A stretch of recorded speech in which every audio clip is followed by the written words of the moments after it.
Thank everyone for coming along to this protest initiated by Lexit in the aftermath of an extraordinary referendum vote.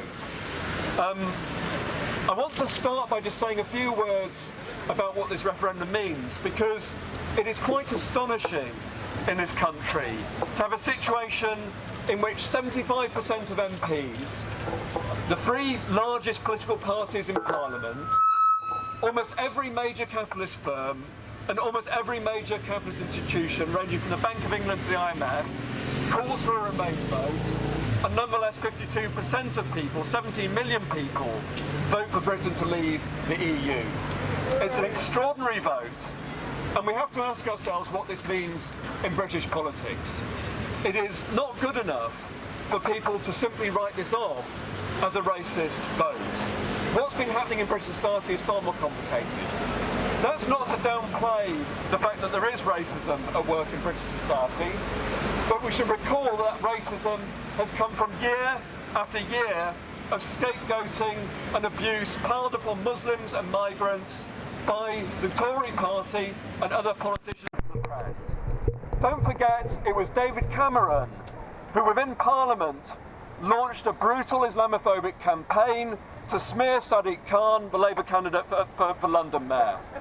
Don't forget that just a year ago, David Cameron and his government shoved through Parliament one of the most brutal immigration bills seen in generations in Britain, something that will make border guards of estate agents, of teachers, and any employers giving people jobs. It's a brutal racist government, and UKIP simply come along and radicalise that racism and turn that discontent against migrants. But it didn't begin with them, it began with the Tories and generations of scapegoating of migrants. The second point I want to make is it's not just about racism.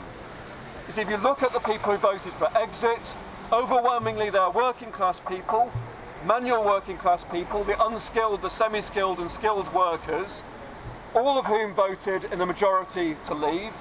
It's big mixed working class cities like Bradford, Sheffield, Birmingham that voted to leave. This is not simply a vote about racism, it's a vote about people who are left behind by the establishment and hate the neoliberalism and lack of democracy in the European Union. We have to understand that, and we have to understand why people have voted that way. The final point I want to make is this. For those of us on the left, the referendum is yesterday's argument, and we have to talk about how we're going to move forwards. And that really is why we initiated the protest today. Because we now have a situation in which David Cameron has agreed to step down as leader of the Conservative Party.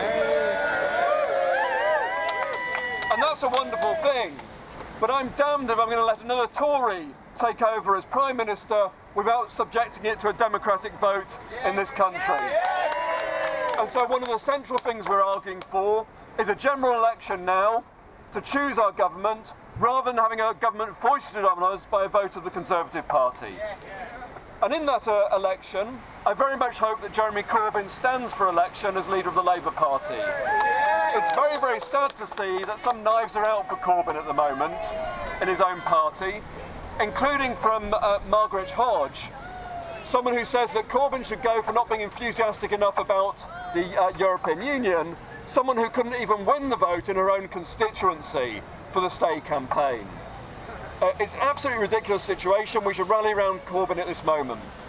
The final point I want to make is that the struggle goes on.